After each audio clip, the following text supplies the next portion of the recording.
Good morning, everybody. I'm here with the amazing psychic Liz Cross. How are you doing this morning? Good morning. Very well, thank you. And we also have Manwei Ho with us, which is our resident health expert. For those that don't know, she was a geneticist in her last past life on the Earth plane, and she wrote some great books, which I enjoyed. All right. So today we're going to take a look at, we'll thank her for being here, of course, and we're going to look at avocado seed powder. Hmm. So maybe you didn't know, but you can also eat avocado seeds, the big pits in there, and that's actually where most of the nutrients are in an avocado is in the seed, just like a lot of different fruits and nuts, right?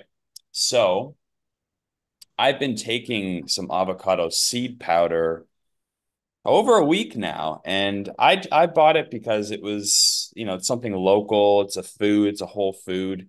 And I want to, eat as many different kind of local whole food kind of items as I can. And I wasn't really expecting too much from it, but I did actually notice like quite a boost in energy. Like the person that sold to me was like, bigging it up, like, like everything, there's everything anybody sells is going to big it up, right? And I was like, okay, like sure, that's probably true, but I just want it because it's, it's something to add into my diet to make things different, switch it up a little bit. And I was actually surprised. I actually, the first day that I took it, I was like, okay, I didn't even think about it. But then later in the afternoon, I'm like, boom, I got this energy. I'm like, what's different? What did I do different today? And that was the only thing that I did differently. So we're going to find out if it's placebo or not. Um, so there's two ways to consume avocado seeds. You can chop them up and you could like pulverize them, right, and turn it into a powder, or you could turn into a tea also. So you can Hmm. eat it raw and have a tea. And I've actually been making a tea with the powder. So can we ask Mei Wen Ho what she thinks of this avocado seed powder? Like how, on a scale of 1 to 10, is this a really great thing or is it kind of mediocre Oh, in her wow. opinion? So, just so everybody knows who's listening, this is psychic entertainment only, not official health advice. Hint, hint, nudge, nudge, right? So on a scale of 0 to 10, she gives it a 9. Is it good for Really? everybody? Yeah. Yeah, and like I was really surprised at that, and I was thinking like, is this just placebo effect? How could it be so simple and be so good and cheap? Like it's not expensive. I mean, if you're gonna buy avocados, I mean, you literally have it there and you've been throwing it away the whole time. Yeah, So, really. right? So, okay. So I'm holding in my hand right now the powder that I'm taking. So can you guys tune into that and tell me what effect has it been having on my body over the last week? It's cleansing. Right. Okay. It's cleansing the body. It's making the body behave optimally. It boosts the metabolism. Hey, we all need a bit of that. I certainly need that. Give me a big bag of that stuff. So is that the reason that I feel more energy? Is it the metabolism boost? Is it the yes? Interesting. Okay. Yeah, it has a lot of touted benefits. So we can go through some of them. Um, so it's got a lot of like antioxidants in it as Mm. well. And there's fiber. Obviously, there's fats in there, and vitamins and minerals. So it supposedly enhances the immune system. So is that true? Absolutely. Okay.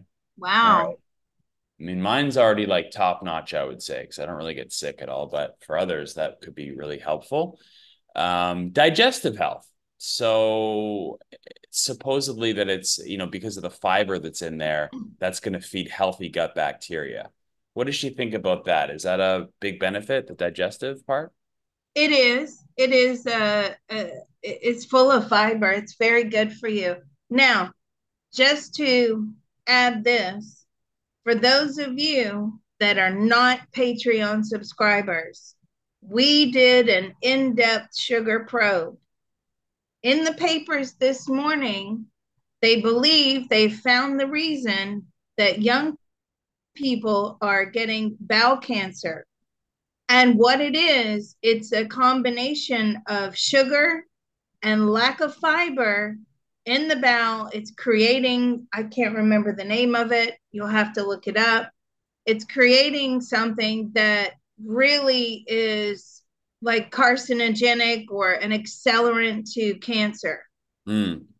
Now, if So, you remember, Mr. Photon, mhm. when we did that sugar probe, or somewhere along the line, somebody asked me about sugar. I can't remember if it was you. And I said, and one of the questions somewhere in there was, is the bowel cancer in young people due to sugar? And we actually got that.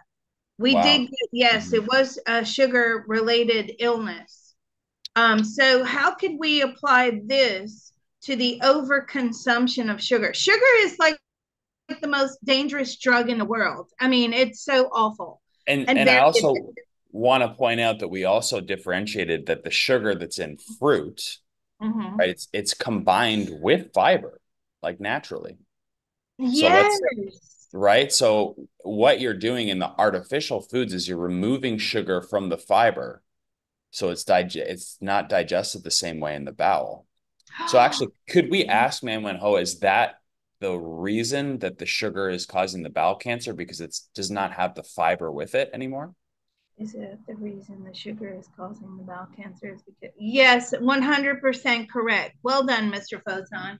Right. So yeah, and that goes to kind of my philosophy as well, is that anytime that you take something out of like within food and we isolate it, a lot of the times we think, oh, we just want to get this one thing and just use that one thing because we know it's good. Maybe there was a study, but we don't recognize that in nature things are attached to each other for a reason a lot of the times. So when you like take something out of its original composition, you're missing out on all the synergistic effects of other things, and sometimes that can be detrimental, or sometimes it can just be a loss of benefit. So in this case, it is detrimental. So the sugar, when you eat a piece of fruit, it has fiber attached to it, and that helps it digest properly. It slows down the amount of sugar, so it's not spiking your insulin like crazy all at once. So, when we say like, oh, sugar, it's one of the worst things you can have when it's in its natural form in nature in kind of moderation, that's not I would say let's ask Man May Hill because this is obviously my opinion and what I've learned. So can we ask her that the sugar when you eat sugar that's in a natural fruit form, like from a fruit or maybe from like a sweet potato or something like that, that's not the same as having just sugar by itself separated, correct? Having sugar by itself. No, that's healthy consumption of sugar. Right. But So that yeah, also can be, now she's putting in an asterisk here, a warning. Excuse me, she's saying too much of anything sugary, even if it is natural. So, can be a detriment. So I'm asking, what is it? What are those people called? The fruitarians, or what are they? yeah, fruitarians, yeah. Fruitarians.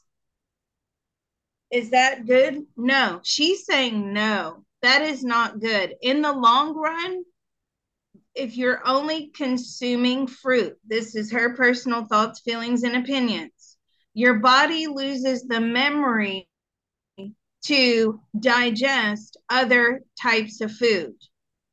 And That, if you, hmm, that makes sense. Yeah, okay. does it make sense? Okay, you're the health guy. And I mean, Um, I could say other reasons too why wouldn't want to do it long term. I think it could be a good short term detox, mhm. protocol or something like that. But long term, you're really missing out on, other compounds that are found, for instance, in fatty foods, and there's different things, different minerals. You might be deficient in certain things that over time that don't exist in the fruits that are available to you. And also the seasonal thing as well. I mean, most people aren't living in a tropical environment like I am. Like there is fruit here where I am right now available year round, but it still has seasons. There's still certain fruits that aren't available at certain times. So our natural environment would dictate that we wouldn't be able to just mainline fruit all day, every day,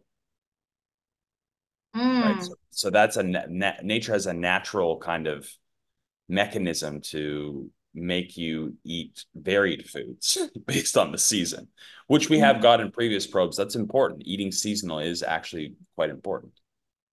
Yes, we did get that. So she's saying it's still, if you're just sticking to fruit only, it's an overconsumption of sugar. It will cause problems in the long run. Even Okay. though you may feel wonderful at the moment, when the body starts naturally going into decline, it starts breaking down. Uh, it's an overworking of certain mechanisms in the body, and they may not be able to handle with just a constant onslaught, even though the sugar is combined with the fiber.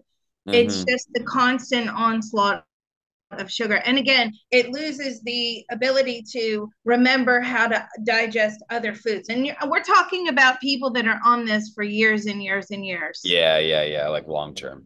Absolutely. Yep, I agree. Okay, let's look at some more things with the avocado seeds. So it says cholesterol management. So, which is interesting because it's coming from an avocado, which has a lot of fat content, right? So, and we Mm. need cholesterol for sure for hormone production, but it has a balancing effect to that also if you eat that part of the seed, the whole food. So, does it positively affect cholesterol levels? Is that true? Is it true that it positively affects cholesterol levels? That's very minimal. Okay. All right. And we also talked about the metabolism. So that's weight management. So um, that's good. Yeah, the other thing that they were telling me too is that you can use it for your hair. You can actually put it in a shampoo. I haven't done that yet, but you can actually Oh, mix the powder in with your current shampoo that you have. So, what is the effect on the skin and hair if you apply it topically? Is that beneficial or is it minimal? it's very beneficial, particularly if you have a very sensitive scalp. I'm Mm, getting. The avocado seed really, if you, it can act as an individual shampoo. No, it does need some sort of cleanser in there, a gentle cleanser, but it can certainly assist with it. And it just helps to de-set, if when the body's exposed to something, you probably know what she's saying. It automatically, if you have very sensitive scalp, it goes on high alert, right? Because now you're introducing something on top of the head, the body's going to overreact to it. She's telling me that by adding the avocado powder, the avocado seed powder, it sort of, lets the body know, well, actually, this is a more natural product. So the body isn't really on high alert. So if you have problems with your scalp, some people get itchy scalps or, irritated scalps, things like that. Apparently, this will help tame down the, red alert mm, introduction. Something is coming into the scalp area. okay. All right. It also is advertising for joint and bone health. So is that Yes. so arthritis, stuff like that? Is that like a big effect or is that minimal Is on that a big effect? arthritis and joints? She says it is. She says Okay. it's a major benefit. I have to ask this question. What about people with lupus? Yes, it can help stop the inflammation or the flare ups, lupus flare ups. Now, again, we have to say that this is psychic information. Yeah. Liz, why did you ask about lupus? Well, very simply put, my husband has lupus, only recently diagnosed after I swear it was because, and he thinks as well, because of the C word. We've had it 6 times. And it doesn't dampen down the effects, with every new introduction of the strain. But because we've had it so much, his body is just overreacting, and now he's been diagnosed with lupus. So This is good for lupus. It helps to manage inflammation. This is why it helps the joint and bone health. She's telling me is due Mm. to the inflammation. Oftentimes Anti-inflammatory it gets, properties. yeah, it gets inflamed. Okay, that makes sense. All right. It also is advertising that helps with bacterial and fungal infections. So I'm thinking of Candida specifically. Um, we asked Manwei Ho, does this help with Candida in the gut? This is help with candida in the gut. It can. I don't feel like it's one of its mainstays, but it's Okay. certainly a Okay. um contributing factor.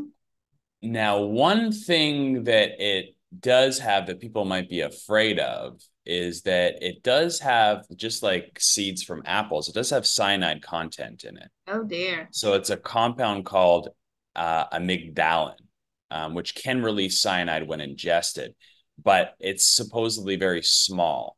And now this is would be if you eat the seed raw, but my understanding is that when you buy the powder, when it's been dried properly, those compounds actually kind of evaporate out.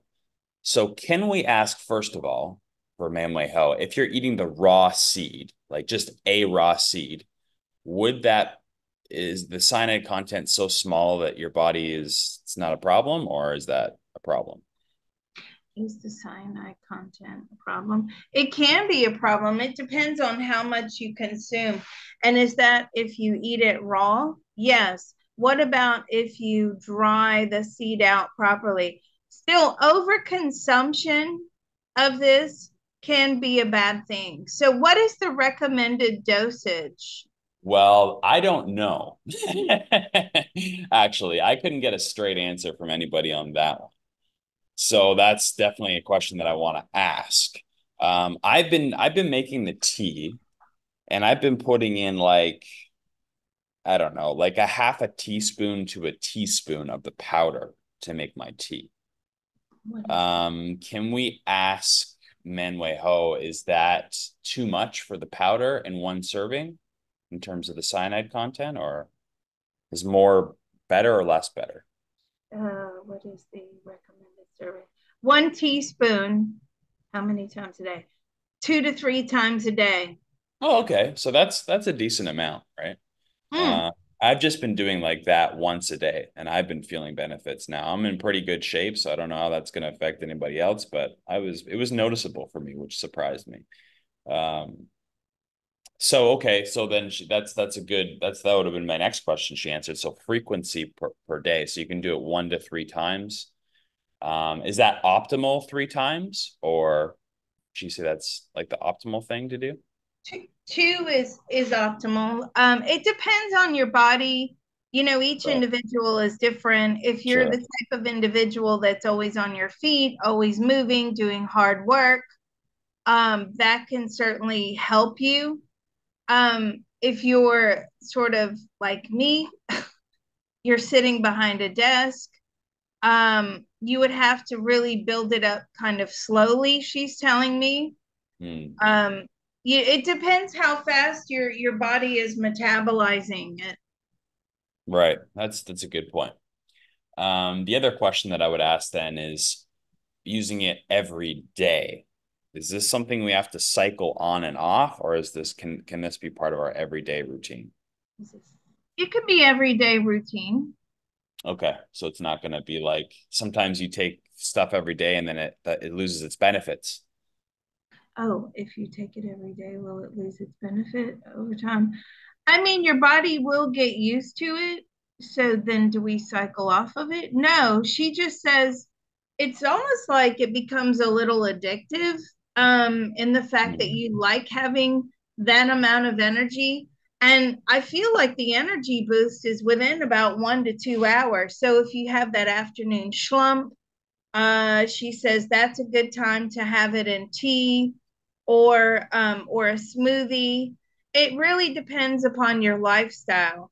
Um, you don't really want to take it before bed because Yeah. if you take it before bed, she's telling me you may have a bit of insomnia.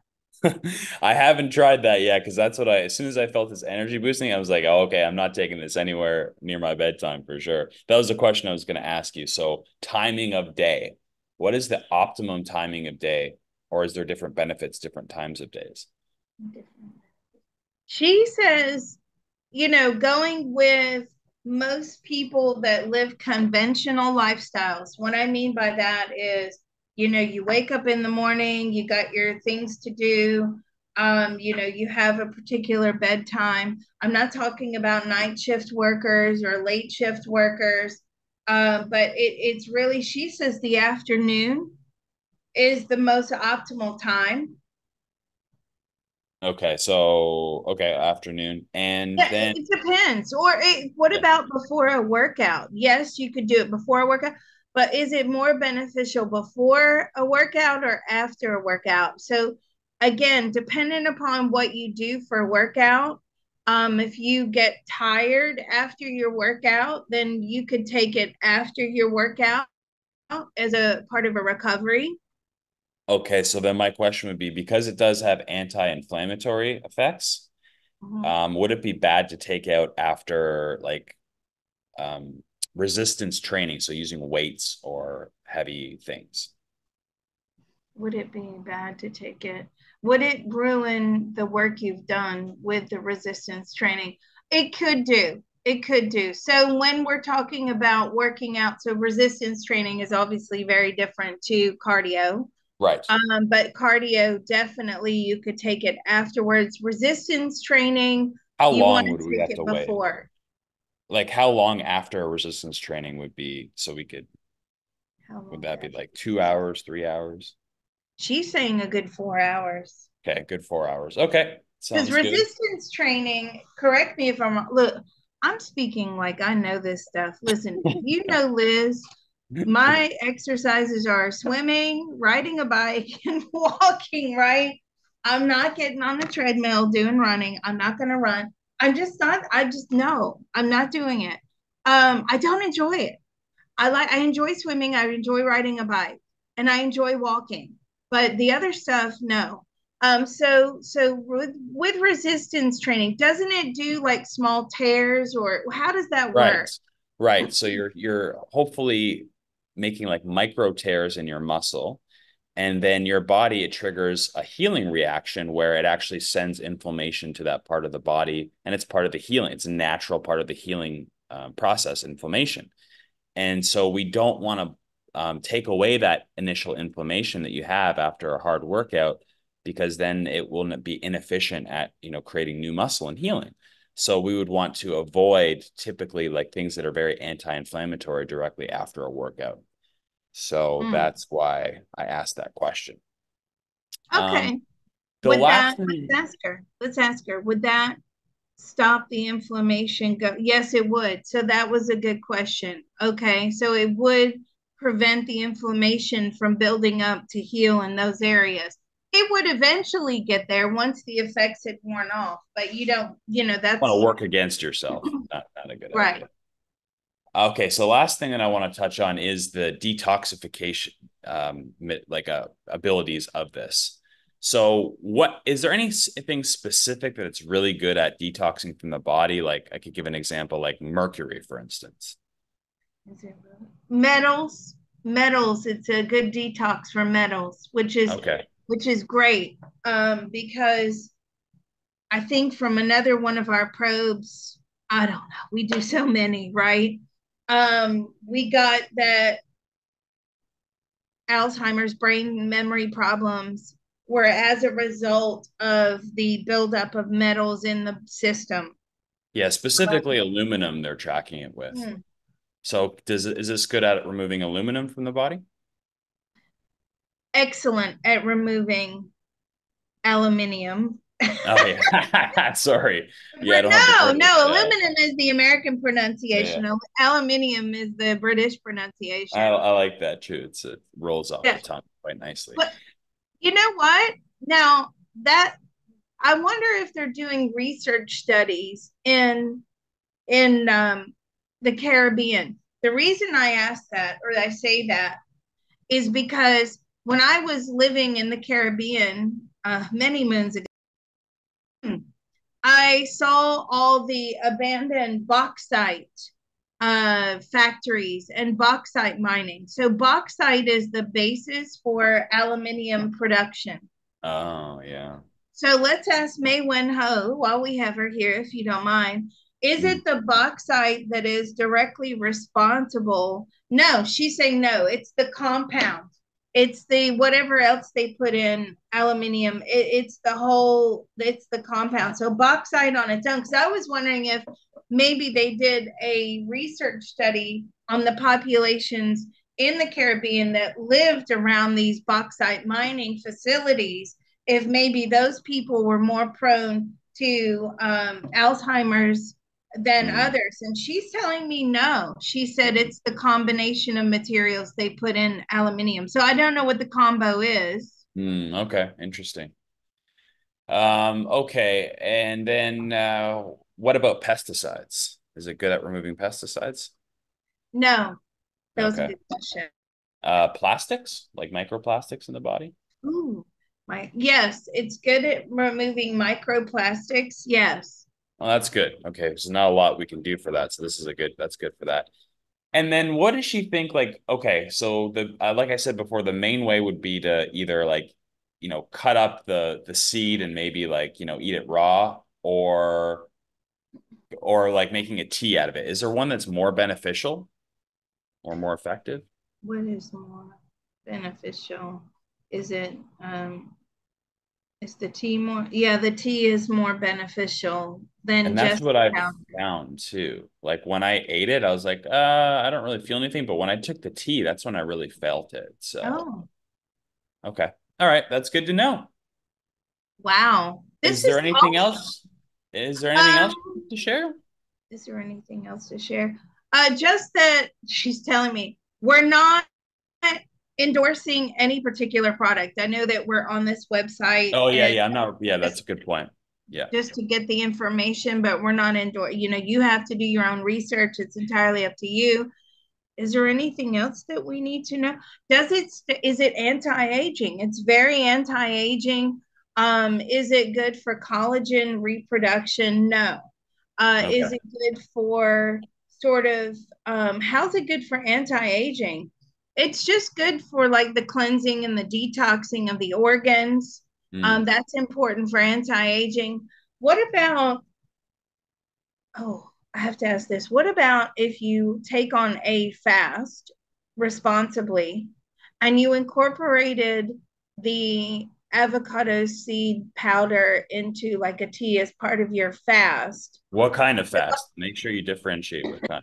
Excuse me. So I water fast is too hardcore for me. I'm thinking about a juice fast, 80% non-sugary vegetables, 20% sugary.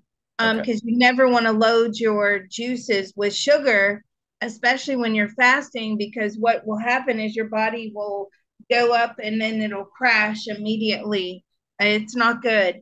So is what it, sometimes when you're fasting, you're really exhausted, and although sleep is essential when you're fasting, would the avocado seed tea, would that give you energy? Yes, it would. It would boost. And would that maximize the effect of the detox? And she says, yes, it would. But of course, you've got to go long enough to put your body in a state of autophagy for a long period of time. So, Mhm. for those of you, I do get emails about, some of you have been with me for a long time, and there was a period of time where I fasted, juice fasted for 5.5 months. They're like, Liz, how did you do that? Okay, all I can say is I recommend you watch the documentary Fat, Sick, and Nearly Dead. That's what I watched. That's what inspired me. And it sort of gives you a lot of information about fasting, and the state of autophagy. So, does the avocado seed powder, does that help with the state of autophagy? Yes. So that's where it really starts coming in, to scour the body, to throw out damaged disease cells, detox things that are overwhelming the body. And also, if you have like emotional issues, does that help? Yes, it does. So Oh, I often have found that when I go on a fast, a juice fast, and a juice fast means you have no fiber in the body. So I have to ask this because it's fibrous and because it, but she says it's minimal amounts in a tea. So it wouldn't disrupt the fast because it's the fiber in the digestive system that disrupts the fast and breaks the fast basically because now your blood and your body has to concentrate on digesting that fiber. The state of autophagy is when your body is not focused on digesting food. So that's why juice fasts they promote this state of autophagy. And as May One Ho's telling us, she says the avocado seed powder in a tea will also aid in that autophagy. okay. And I just thought of another question. What about Okay. taking it on an empty stomach versus like with food? What's more Ooh, optimal? what's more optimal? Empty stomach with food, she says, is more optimal. Okay, so I can drink the tea with my meal. Yes, now that's where it aids in digestion as well. Okay. It has a lot of properties in the powder that cause it to help the body digest, especially if you're having a difficult meal that you're digesting, like, meat or something like that, which is harder to digest. But so by putting it in the powder form, does that, the process of breaking it down into powder, does that sort of take away any of the nutrient properties? She says no. What about if you actually cook the seed at a particular temperature? Cooking changes the chemistry of food. So, yes, if you cooked that seed, now you're going to start to change that chemistry in the Mm, avocado seed. So, okay. Mr. Photon, when you say they dry it out, like do they put it in a dehydrator? What do they do? Oh, I can't remember what this gentleman told me he did. I kind of feel like, yeah, it might have been a dehydrator, might or something like that. It might have been. I don't Let's remember. ask her. She'll know. Yes, they do a dehydrator, but they don't put it above a certain temperature because I think it's what 110. She's saying 115. I'm Yeah. like, okay. Is it 115? She corrected me. I said 110. She said 115. Okay, here's another question I just thought of then. When you're making the tea, like some of you may have those fancy kettles where you can set the temperature for different types of tea. Oh. I don't have one right. I used to have one. I don't have one anymore. But is there like an optimal temperature for this tea, like there would be for different teas? Like, do we not want to make it too hot? Ooh, is there an optimal?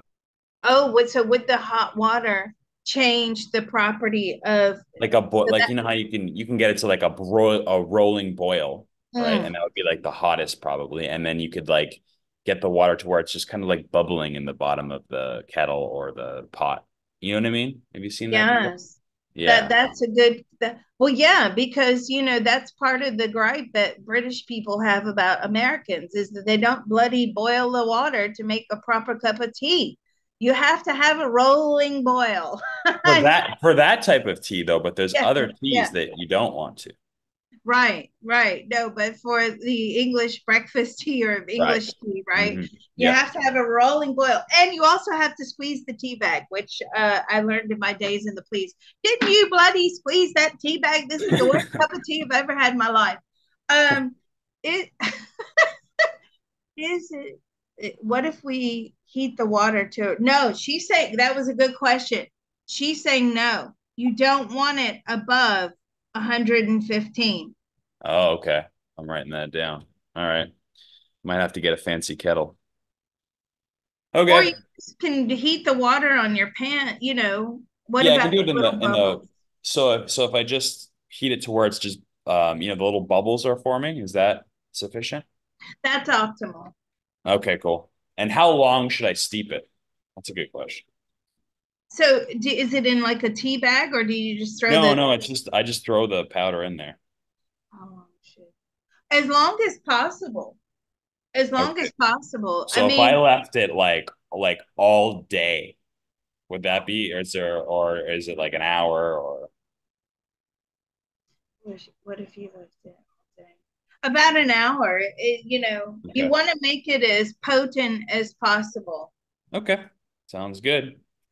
Well, I think Wow. that's all I have for this. I think that was a fantastic probe. I wasn't sure if we were just going to get, oh, it's all in your head, Mr. Photon. Well, I mean, I think these guys are, the audience are learning a lot from you and all your health information. So don't forget, Mr. Photon does have a tip jar down below. Also, his email is listed. You do crypto consults and health consults. And make sure you contact Mr. Photon if you would like to speak with him. That's Anything great. from you, Mr. Photon? And that's it. My email is digitalfreedomtactics@protonmail.com. Yeah, Proton, PRO, not PHO, PRO, Proton. Okay, well, this is great. Again, if you're not on the Patreon, you're missing out a lot of information. We do a lot of these, and they are for subscribers only. So thanks for being here. Thank you, Mr. Photon. Thank you.